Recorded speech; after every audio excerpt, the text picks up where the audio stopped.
സാക്ഷികൾ ഒപ്പിട്.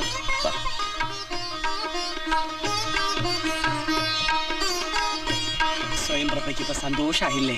എനിക്ക് വിശ്വസിക്കാൻ പറ്റുന്നില്ല. ഇത് സ്വപ്നമൊന്നുമല്ലല്ലോ. അല്ല, കമ്പ്യൂട്ടറിൽ അടിച്ച കളർ പ്രിന്റ് പോലെ സത്യമാണ്. അപ്പൊ ഇറങ്ങാം. ഞങ്ങൾ ഇറങ്ങട്ടെ. Happy married life. Thank you sir. മോളിങ്ങി വന്നേ. 3 വേന്ദ്രന്മാരുള്ള ഒരു വീട്ടിലേക്കാ നീ ഇന്ന് കേറാൻ പോന്നെ. മനസ്സിലായില്ല അല്ലേ?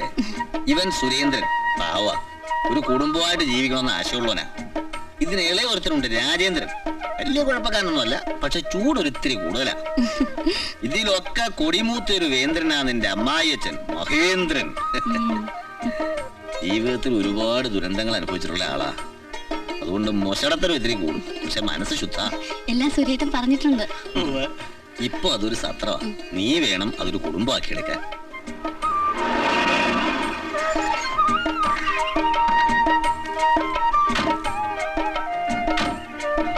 ഞങ്ങൾ ഇപ്പൊ അകത്തോട്ട് കയറുന്നില്ല. മോളെ പറഞ്ഞതൊക്കെ ഓർമ്മയുണ്ടല്ലോ? ഓർമ്മയുണ്ട്. രണ്ടാളും കൂടി ഒരു ദിവസം വീട്ടിലേക്ക് വരണം. ക്ഷണിച്ചാലും ഇല്ലെങ്കിലും ഞങ്ങൾ വരും. സദ്യ ഒന്നും തന്നില്ലെങ്കിലും മാമ്പഴ പുളിശ്ശേരികൾ ഉണ്ടാക്കി വെച്ചേക്കണേ. കൊതിയൻ. അപ്പൊ ഞങ്ങൾ പോട്ടെ. ശരി.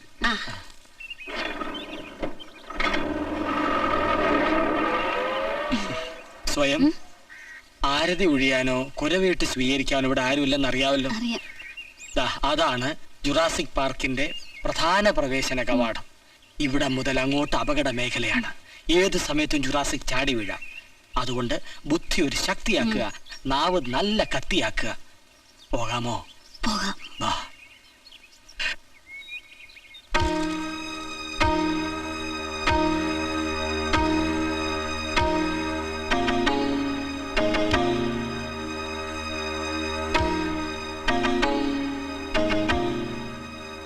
സ്റ്റുഡിയോയിൽ എന്റെ കൂടെ ജോലി ചെയ്യുന്ന കുട്ടിയാ ഞാൻ കെട്ടി.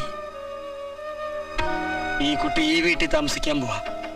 വെട്ടിയും ചട്ടിയും തൂക്കിയെറിഞ്ഞ് പട്ടിയെ പോലെ ഞങ്ങൾ ആട്ടി പുറത്താക്കരുത്. കാലി വീഴ്. എന്റെ കാലം ആരും വീഴുന്ന എനിക്ക് ഇഷ്ടമല്ല. അച്ഛൻ, പേടിക്കല്ലേ. മക്കള്, മരുമക്കള്, അങ്ങനെയുള്ള സ്വന്തം ബന്ധങ്ങളൊന്നും എനിക്കില്ല. ഞാൻ അവരെ അനുഗ്രഹിക്കാറുമില്ല. പിന്നെ എന്നെ അച്ചായിച്ചൊന്നും വിളിച്ചേക്കരുത്. അഥവാ എന്തെങ്കിലും വിളിക്കേണ്ടി വന്നാലോ? തമ്പി സാറെന്ന് വിളിച്ചാ മതി. നിക്കോ പോകോ ചാകോ എന്ത് വേണേ ചെയ്യാം. എന്നാ നമുക്ക് ചാവാം. അല്ല, അകത്തേക്ക് പോവാം. അവിടെ നിന്ന് എന്താ പേര്? എന്തായാലും മരുമകളുടെ പേരറിയാൻ ആഗ്രഹമില്ലായിരിക്കില്ലല്ലോ അല്ലേ ചാ? അതെ. അല്ല, ആഗ്രഹം കൊണ്ട് ചോദിച്ചല്ല. പിന്നെ വല്ല പോലീസുകാരും തിരക്കി വരുവാണെങ്കിൽ ഒന്ന് വിളിക്കണ്ടേ? എന്നെ ആരും വിളിക്കണ്ട. അഥവാ വിളിക്കണമെങ്കിൽ തന്നെ സ്വയം പ്രവേന്ന് വിളിക്കേ വേണ്ട.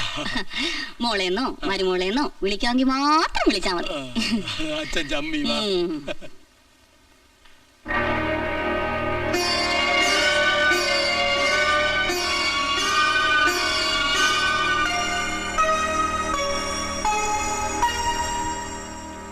കാപ്പി. ഞാൻ ആവശ്യപ്പെട്ടില്ലല്ലോ. ഞാൻ ഈ കുടുംബത്തിലേക്ക് വന്നിട്ട് ആദ്യമായിട്ട് ഉണ്ടാക്കിയതാ. ആവശ്യപ്പെട്ടാലും ഇല്ലെങ്കിലും തരേണ്ടത് എന്റെ കടമ.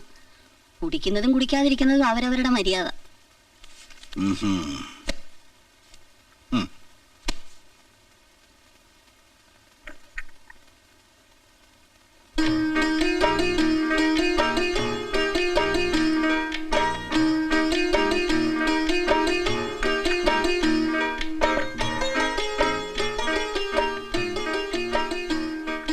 One minute.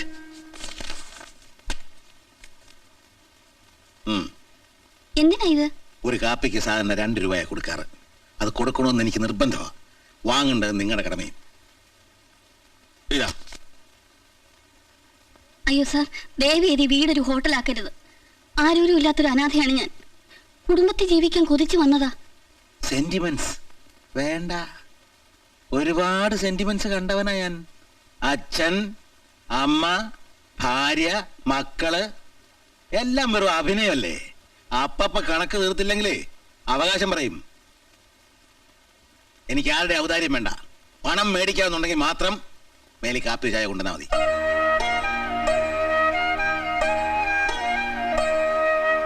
One minute. അതെ, ഇനി മുതൽ ഹോട്ടലിൽ നിന്ന് ആഹാരം കഴിക്കണമെന്നില്ല, ഞാൻ ഇവിടെ ഉണ്ടാക്കാം.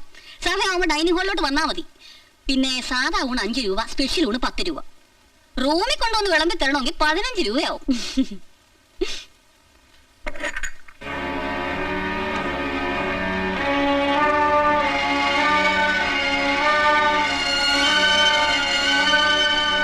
അങ്ങനെ കഷ്ടപ്പെട്ട് കാട്ടുവള്ളി പറിച്ചെടുത്ത് വലിയൊരു വീടുണ്ടാക്കി. അല്ലെന്ന്, പിന്നെ കൊരങ്ങച്ചൻ. എന്നിട്ട് പറ. എന്നിട്ട് മതി, വാ വാ വാ. ഞാൻ മുത്തശ്ശന്റെയും മുത്തശ്ശേരിയും കൂടെ കിടന്നോളാം. ആ കുശാലായി. എന്നിട്ട് വേണം മുത്തശ്ശന്റെയും മുത്തശ്ശേരിയും പള്ളക്കിട്ട് ചവിട്ടാൻ. ഞാൻ ചവിട്ടില്ല. ചവിട്ടില്ല. ഓ അവൻ ഇവിടെ കിടന്നോട്ടെ ശ്യാമളെ. വേണ്ടമ്മേ, ഉറക്കില്ല രണ്ടാളെയും. ഞാൻ ഉറക്കും. അല്ലേ മുത്തശ്ശ? പിന്നെ ഉണ്ണി പറഞ്ഞാലനുസരിക്കണം. മോൻ ചെല്ല്, നല്ല കുട്ടിയല്ലേ. ശരി. ഗുഡ് നൈറ്റ് മുത്തശ്ശ. Good night. അതൊക്കെ ആ ഗുഡ് നൈറ്റ് മുത്തശ്ശി. Good night. അപ്പൊ ബാക്കി കഥ നാളെ കേട്ടോ മുത്തശ്ശ. ഓ ഉത്തരവേ.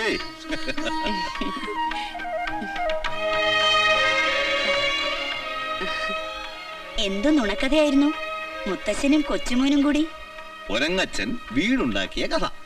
ഓ കാടുവെട്ടി വീടുണ്ടാക്കിയിട്ടേ എന്റെ പൂപ്പ നാട്ടിലെന്തിന് ചാടി നടപ്പൂ നീ.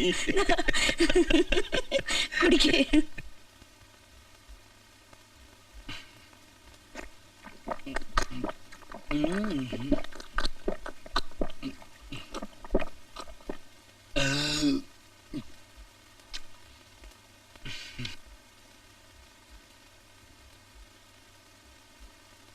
അയ്യോ, മുഴുവനും കുടിച്ചല്ലേ?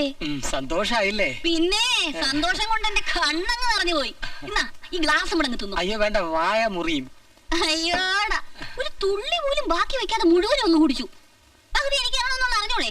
അയ്യോ ഞാൻ മറന്നു കേട്ടോ. ആ. ഇതുവരെ ഒന്നും പങ്കിട്ട് ശീലമില്ലാത്തോണ്ടാ. സോറി. ഇന്നത്തേക്ക് ക്ഷമിച്ചിരിക്കുന്നു. നാളെ മുതൽ മറന്ന എന്റെ കയ്യിൽ നിന്ന് വാങ്ങിക്കും. പേടിച്ചോ? ഇല്ല, പേടിക്കുമായിരുന്നു. എന്തിനാ ഇങ്ങനെ വേറൊരാള് കുടിച്ച എന്റെ പാതി കുടിക്കണേ?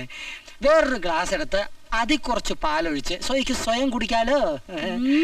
മേനോനും കൂടെ പറഞ്ഞു കേട്ടില്ലേ?